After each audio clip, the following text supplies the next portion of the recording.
Hey guys, welcome back to the channel. So as you can see behind me, there is a guitar, and this is my daughter's guitar that she got for Christmas.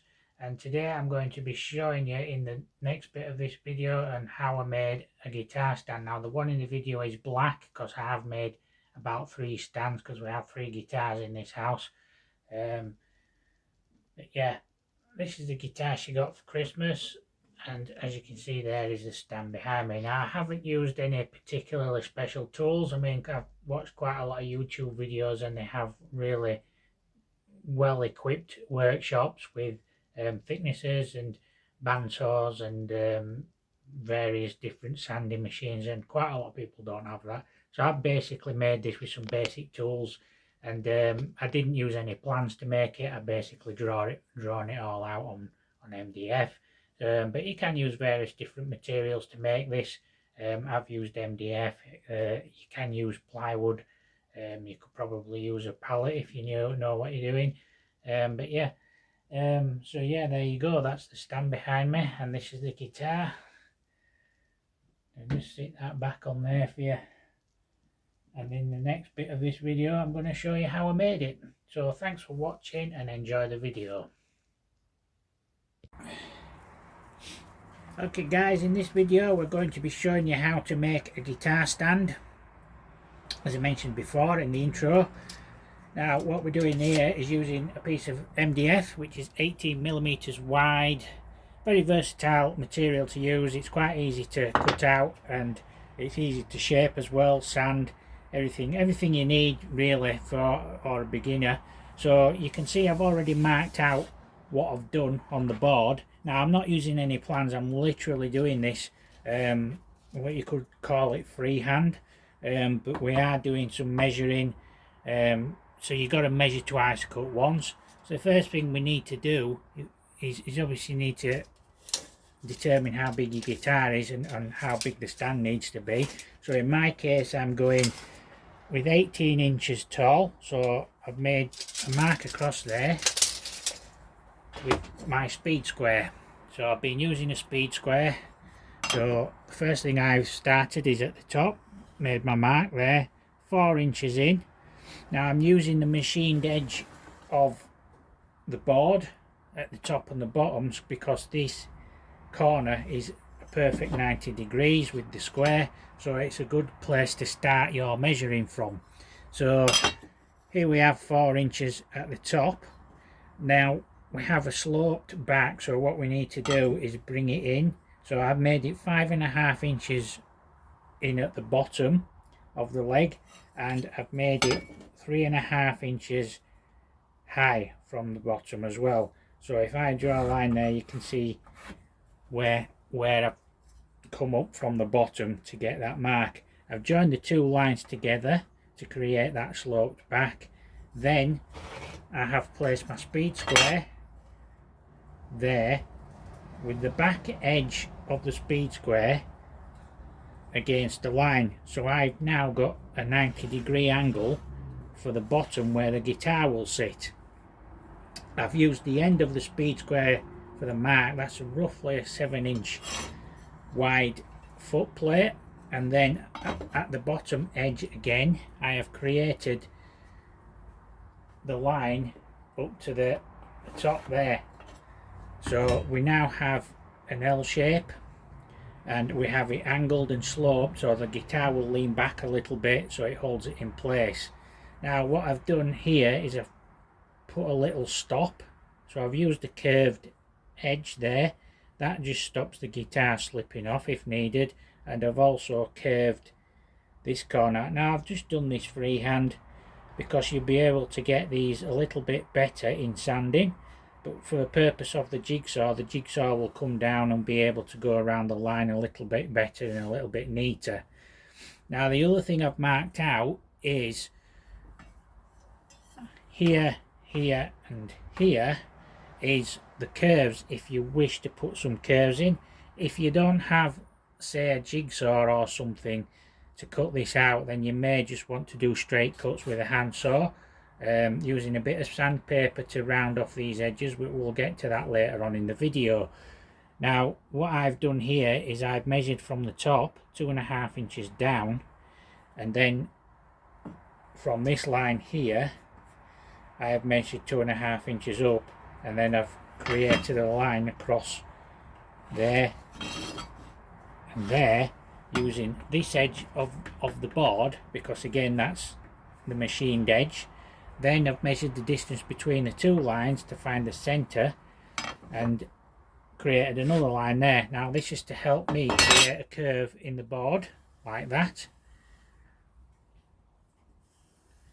on both sides, both this side and that side, and we'll also be putting a curve on the bottom here as well, but I'll show you how to do that in a minute, which doesn't require any measuring. So you need some pins or nails. I could only find these are the only ones I've got available, and what you need to do is bring them in. Now you can measure this or do it by the eye. You need to just nail them on the lines. What you can see I've done there is I've brought this in about 5mm,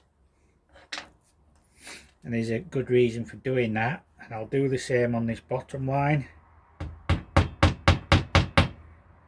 And here I've brought this in about 1 inch, which I have measured, so I've made a mark there where I want to put the nail.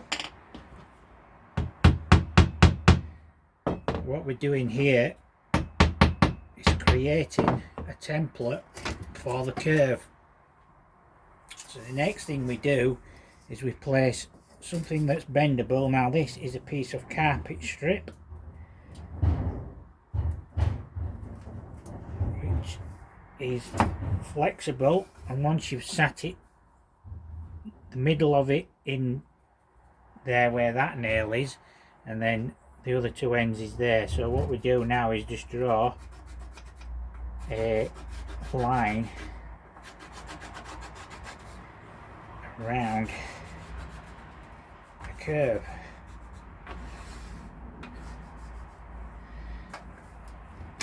And there you can see we have created a curve in the wood.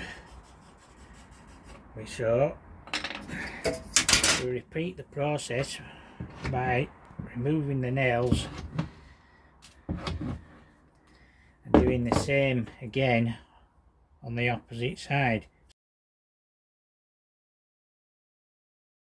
There we have two curves, one at the front where the guitar will sit and one at the back. It just adds a bit more style to it, and obviously it makes it look a bit more bespoke. Just to give you another idea, so here we have a tub that's a bit larger. It contains French paint, and we will do this now in a different place.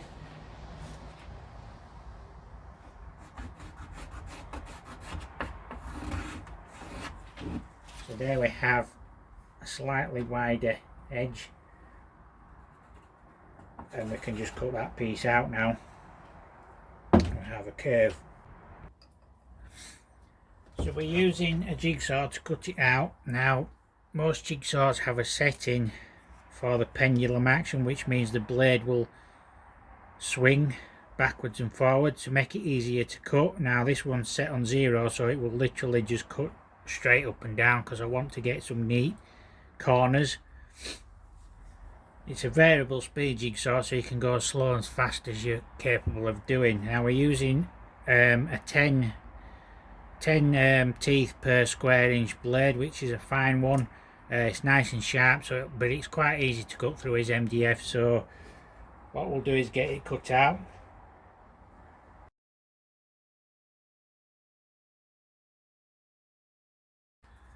So there we go, got it all. That's the first leg done, and yes, it has got some rough edges where the saw blade's gone a bit off here and there, but we'll be getting that out with sanding. So what we'll do now is transfer the leg to the rest of the board. Now this does not require any measuring at all, because now what you've got is a template for your second leg. It looks kind of like a boot now. So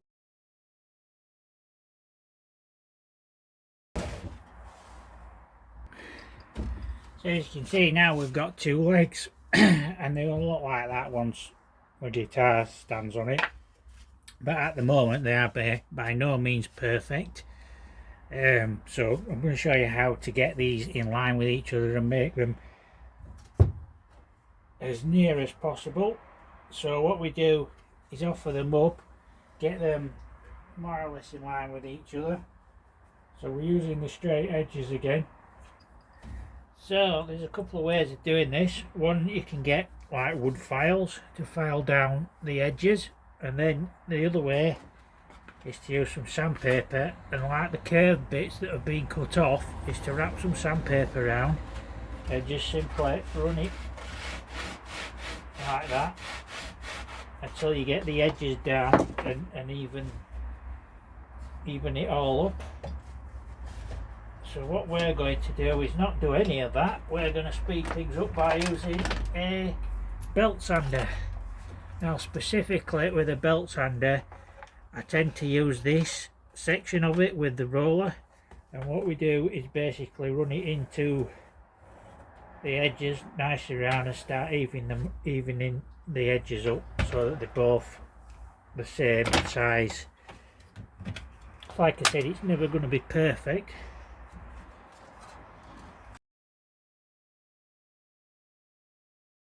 So once you've got it all trimmed down, I'm just using an old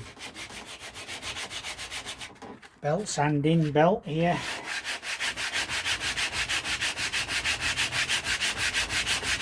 What I'm doing is getting rid of some of the imperfections and the marks in the edges. So what we're using here is some clear satin lacquer. This is like a protective thing that we use if we're using like a chalk based paint, so I'm going to use it as a sealer on the MDF. If you are going to paint MDF, you do need something to seal it, so it'd be an idea to get something. You can buy just MDF sealer. I don't have any to hand, so I'll just use some straightforward.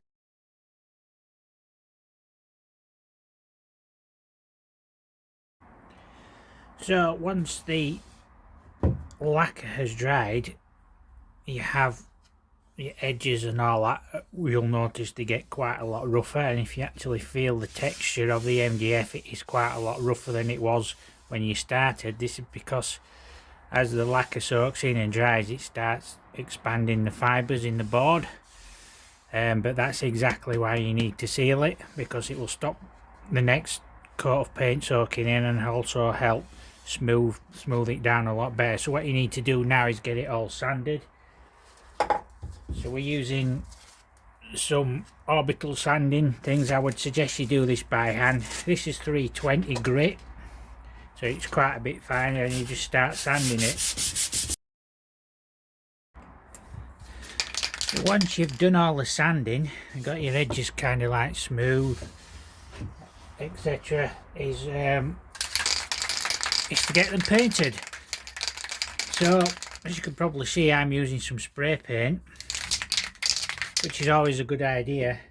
Now I have been making a few of different ways of doing them. Now here's one I made earlier. Now this one's been made out of plywood. As you can see, I've got a straight back up the side of this one, and this has been done with matte black, which is this one here, and it came out pretty good, so I thought I'll do the same again. You need to give the can a good shake.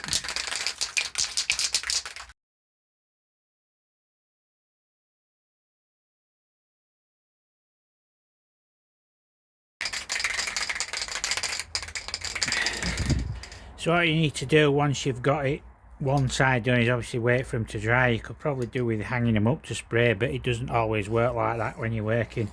So once you've done with your spray can, is to turn it upside down and spray till the paint runs clear, and that should keep the nozzle clear for next time you use it. Top tip there.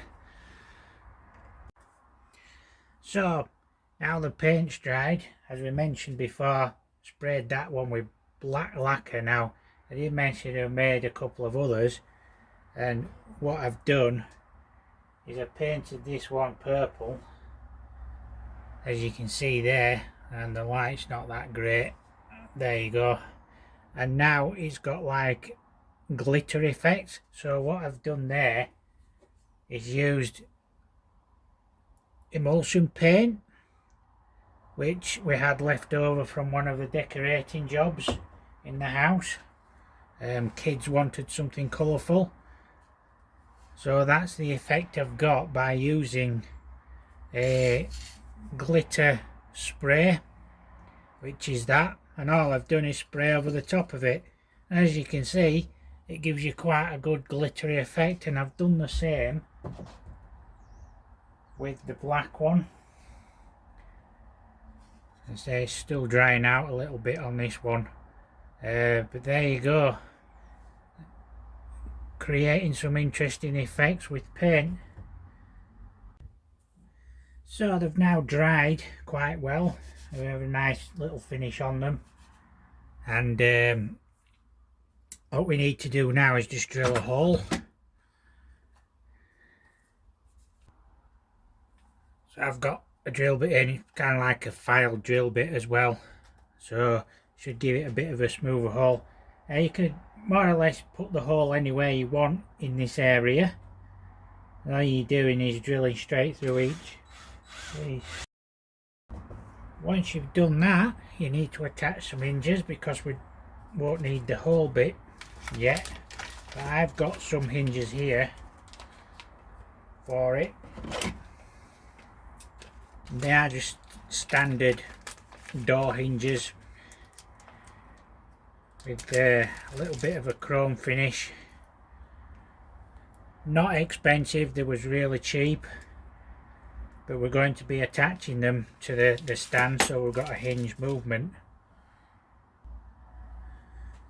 What you need to do is decide which side you want facing inwards and what you need facing outwards, and you just need to place the hinge at the top there, leaving a little gap in between them,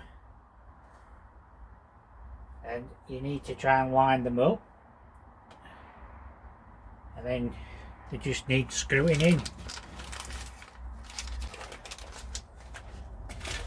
So I've got some small 1/2 inch posi drive screws, and these are designed to drive without pilot holes.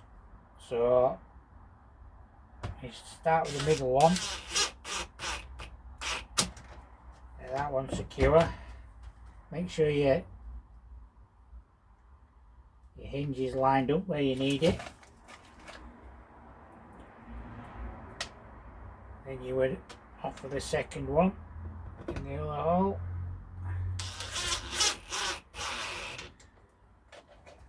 There we go. So you should have this effect. So that's the basic idea, is once you've got it all set up like that, you've got the A-frame for the guitar to sit on. So it's a little bit dusty now. Now for what the holes were for. So I'm now going to attach a piece of sisal rope. You can use anything. You can just get a piece of leather or something to give it a bit more style, but it depends how much you want to spend as well. So you need to thread a piece through one side, tie a knot, do the other side. So what you need to do is decide where and how far apart you want the legs for the guitar. So it depends on the size of the guitar. You just quickly mark it out, tie a knot in the other end, and then there you have it. You just trim any excess off. So what we have here, this is just acoustic carpet. It's kind of sort of thing that you'd use around a speaker box in a car, or if you're like a DJ, you'd be using it on your flight cases or something. Some people use it for the parcel shelves, and it's nice and soft. What we're going to do is stick a bit to the bottom there, and again there, and a little bit at the top there, just where the guitar rests on, so that it doesn't get marked. So just used some PVA glue. Don't necessarily need a big tub of it like that, and I'm just going to stick these on with PVA. Now PVA will dry clear, so but you do need to wipe the excess off at the sides. So it's just a case of sticking them on there so they keep nice and secure.